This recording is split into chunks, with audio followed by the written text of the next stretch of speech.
session, we will learn about Microsoft Excel.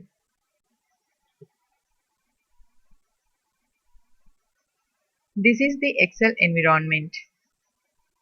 It is also called as spreadsheet software or electronic spreadsheet software. It will move in horizontal or vertical, and we can store a lot of information. So, it is known as spreadsheet software. In this environment, we can do functions like data entering, calculations, formatting the data in the form of statements, and we can also represent the data in graphical form with the help of these options. These tabs are similar to the tabs which are in MS Word. This is the title bar. In left side, we can see Office button, and these are the options in it. This is the Quick Access toolbar. For quick accessing, we can use options like Save, Undo, Redo. Here, we can add some other options also. And these panels are called ribbon. In ribbon, we have different types of tabs. In each tab, we have some other groups.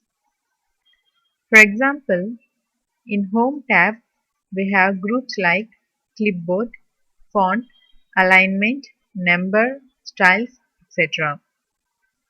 Like that, we have groups in Insert, Page Layout, Formulas, Data, Review and View tab. Next, we have Formula bar. Here, it will show the formula when we entering the data, and its result will shows here.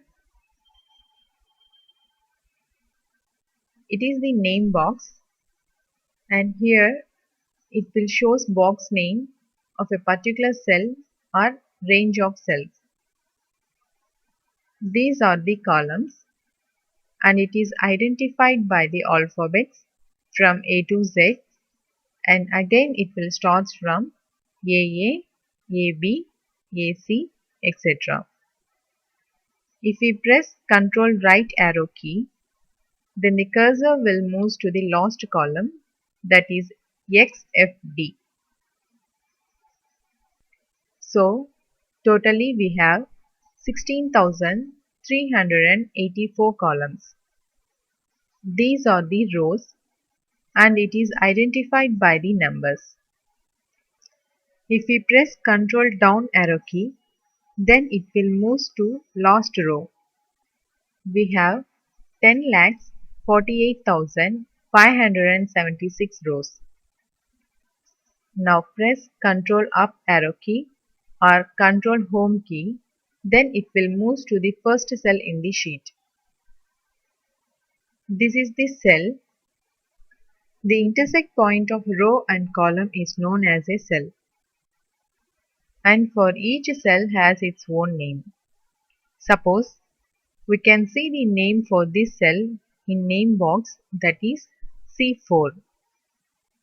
It will show cell name by adding column name and row name.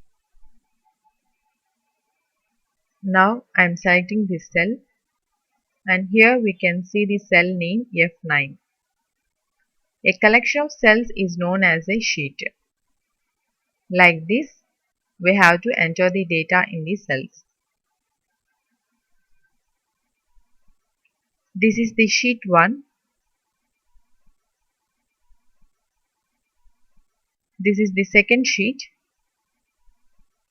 and this is the third sheet.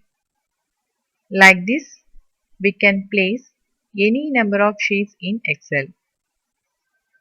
A collection of sheets are known as a workbook. Now we have to save this workbook. Here I am giving name ABC and click on Save.